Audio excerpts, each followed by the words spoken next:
आज हम पढ़ने वाले हैं त्रिभुज के बारे में। जैसा हमको मालूम है कि त्रिभुज मतलब तीन भुजाओं से घिरी हुई आकृति। त्रि मतलब तीन, भुज का मतलब यहाँ भुजाएं लिया गया है। तीन भुजाओं से घिरी हुई आकृति, जैसे त्रिभुज ए बी सी। इसमें तीन भुजाएं हैं, ए बी, बी सी, सी ए बोलो या ए सी बोलो, तो तीन भुजाएं हो जाती है। ऐसे ही इसमें तीन कोण हैं और तीन शीर्ष हैं। यदि हम लिखते हैं तो भुजाएं, हम देखते हैं भुजाएं कौन सी है, ए बी, बी सी और ए सी। ऐसे ही कोण को कोण ए, कोण बी, कोण सी। अगर हम इन्हें दिखाना चाहें तो ये कोण ए, कोण बी और ये कोण सी। और ऐसे इसमें तीन शीर्ष हो जाते हैं। जिन बिंदुओं पर त्रिभुज की दो भुजाएं मिलती है वो शीर्ष हो जाते हैं। जैसे ए बिंदु पर ये बी ए और सी ए दोनों मिलकर ए बिंदु पर मिलते हैं तो ए बिंदु शीर्ष है, और ये अंदर की तरफ में कोण बना लेते हैं। तो कोण भी यही है और शीर्ष भी यही है। बस कोण को लिखते समय आपको ये उसका चिन्ह पहले सामने में देना पड़ेगा जिससे हम इसे पढ़ सकें। कोण ए, कोण बी और कोण सी। और शीर्ष हम पढ़ेंगे तो ए, बी और सी। तो तीन भुजाएं, तीन कोण और तीन शीर्ष, ये त्रिभुज की तीनों विशेषताएं हैं। ये इनको ध्यान से सभी को मालूम होना चाहिए, क्योंकि इन्हीं के आधार पर आगे हम त्रिभुजों का वर्गीकरण करेंगे, चाहे वो भुजाएं हो और चाहे वो कोण हो। त्रिभुज का वर्गीकरण, त्रिभुज का वर्गीकरण उसकी भुजाओं और उसके कोणों के आधार पर होता है। आज हम उसका वर्गीकरण कोणों के आधार पर पढ़ेंगे कि किस प्रकार कोण के आधार पर त्रिभुजों के नाम दिए गए हैं और त्रिभुजों को विभाजित किया गया है। तो आज हम पढ़ रहे हैं त्रिभुज का वर्गीकरण, जिसे कोण के आधार पर किया गया है और भुजाओं के आधार पर किया गया है। मैं आज आपको कोण के आधार पर त्रिभुज का वर्गीकरण आपको बताने वाला हूँ। किस प्रकार त्रिभुज में जो कोण होते हैं उनके आधार पर त्रिभुज का नामकरण किया गया है। कोण के आधार पर त्रिभुजों को तीन भागों में बांटा गया है। पहला है न्यून कोण त्रिभुज, दूसरा है अधिक कोण त्रिभुज और तीसरा है समकोण त्रिभुज। हम पहला ले लेते हैं न्यून कोण त्रिभुज। ये न्यून कोण त्रिभुज है। इस त्रिभुज के तीनों कोण आपको न्यून कोण मिलेंगे। ये कोण ए, ये भी न्यून कोण होगा, ये कोण बी, ये भी न्यून कोण होगा, और ये सी, ये भी कोण न्यून कोण ही होगा। न्यून कोण का मतलब है ये तीनों कोण 90 अंश से कम होंगे, चाहे वो 80 हो, चाहे 70 हो, चाहे 60 हो। लेकिन तीनों अलग अलग माप के भी हो सकते हैं और तीनों एक ही माप के भी हो सकते हैं। आगे हम पढ़ेंगे जब तीनों एक ही माप के होंगे तो वो कौन सा त्रिभुज बन जाता है वो। तो कोण के आधार पर हम ये बोल सकते हैं तीनों कोण जब न्यून कोण होंगे, अर्थात तीनों कोण का मान जो है वो 90 अंश से कम होगा।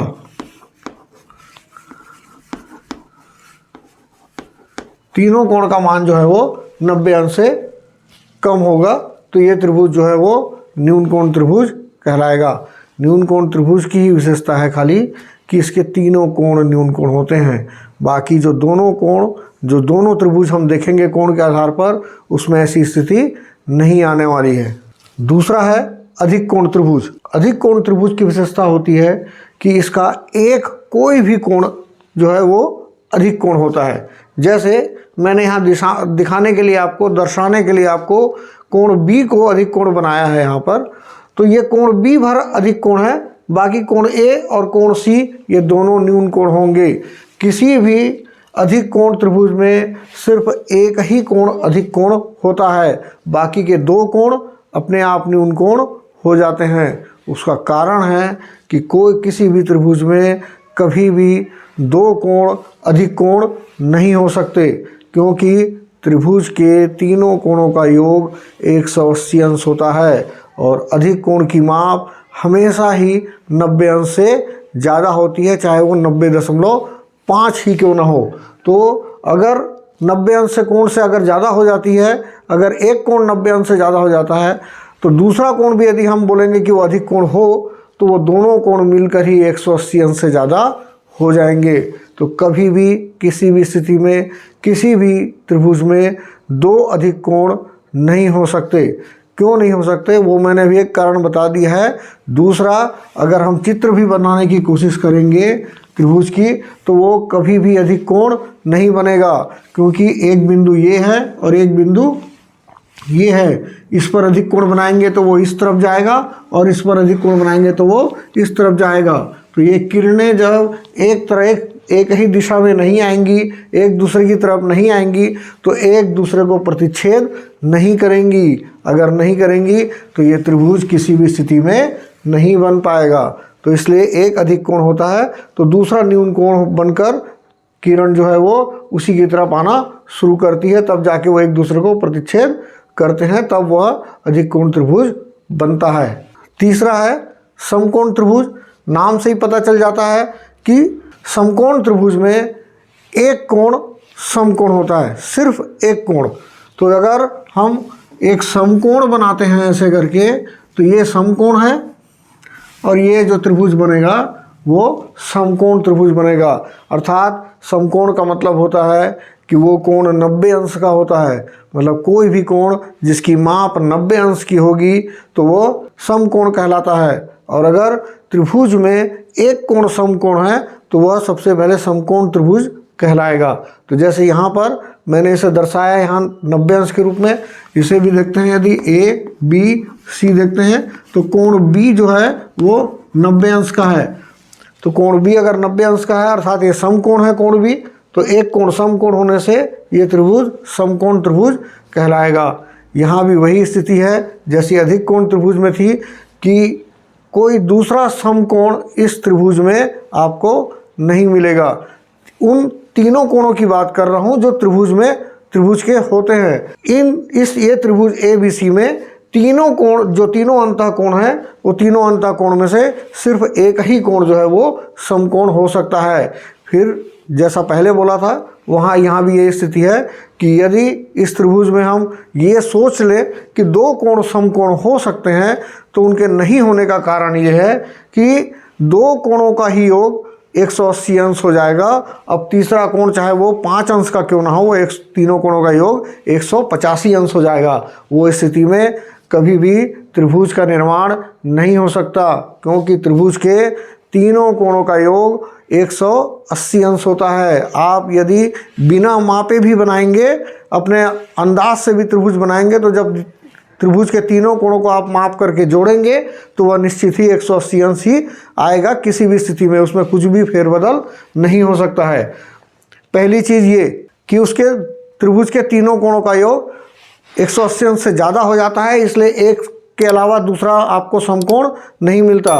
लेकिन यदि आप चित्र बनाने की कोशिश भी करेंगे, अगर ये दोनों बिंदु आपको यहाँ दिखते हैं, ये दोनों समकोण बिल्कुल लंबवत एक दूसरे के ऊपर में सीधे सीधे चले जाएंगे। इस भुजा से ये भी सीधा और ये भी सीधा, ये 90 अंश का कोण।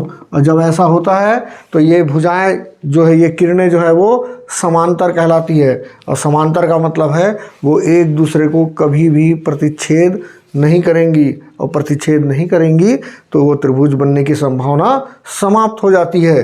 तो इसलिए किसी भी त्रिभुज में दो समकोण आपको देखने को नहीं मिलते हैं, अर्थात उसमें नहीं होते हैं।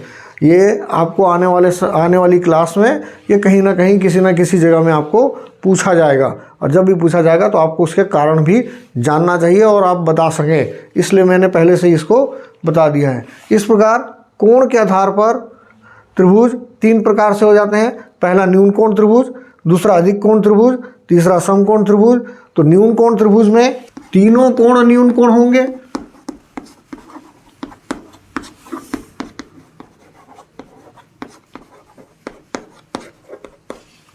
तीनों कोण न्यून कोण, अर्थात तीनों कोणों का माप जो रहेगा वो हमेशा 90 अंश से कम ही रहेगा। अधिक कोण त्रिभुज में एक कोण जो रहेगा वो अधिक कोण होगा,